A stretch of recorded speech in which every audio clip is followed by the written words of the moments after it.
कोकणी पोहे. कोकणी पोहे काय प्रकार आहे हे मी पहिल्यांदाच पाहतो आहे. इथं खोबरं दिलेलं आहे. बरं, ओके. नाही मित्रांनो,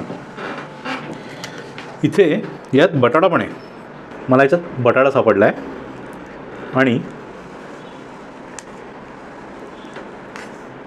हो, हे बटाटा पोहे आहेत मित्रांनो. याच्यात 2-3 बटाट्याचे मला काप दिसत आहेत. उकडलेले बटाटे म्हणजे शिजवलेले बटाटे पोह्यांबरोबर शिजवले असतील. तर थोडक्यात हे बटाटा पोहे म्हणायला यायला हरकत नाही.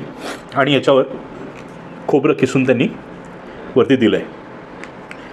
नेहमीप्रमाणे पटकन लिंबू पिळून घेऊ. ॲक्च्युली मला याच्यात लिंबू नाही पिळायचं. मला याची ओरिजिनल चव आहे ती हवी आहे.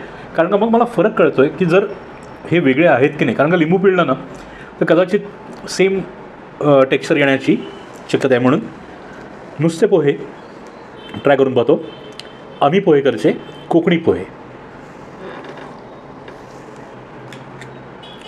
तिखट तर्री पोहे खाल्ल्यानंतर ॲक्च्युली किसलेलं खोबरं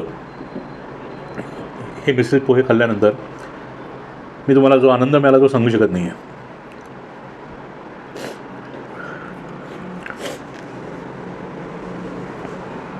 तर्री पोहेनी कुठेतरी कोपऱ्यात बसलेली सर्दी बाहेर काढली आणि वेळेत मी हे कोकणी पोहे काढले असं मला वाटतं आहे. छान पोहे आहेत.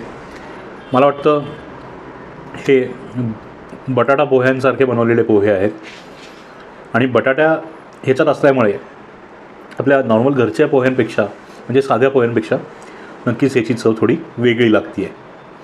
आणि अर्थात त्याच्यावर जे किसलेलं खोबरं आहे त्यामुळेही याची चव अजून वेगळी लागते आहे. आणि वेगळी ही चांगल्या पद्धतीने लागते आहे.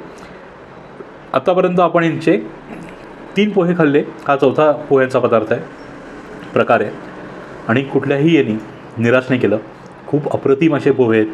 ज्यांना तिखट आवडतं त्यांनी मात्र तर्री पोहे नक्की खा आणि ज्यांना आवडत नाही त्यांनी नक्की खाऊ नका. कारण का खूप तिखट अशी ती तर्री आहे.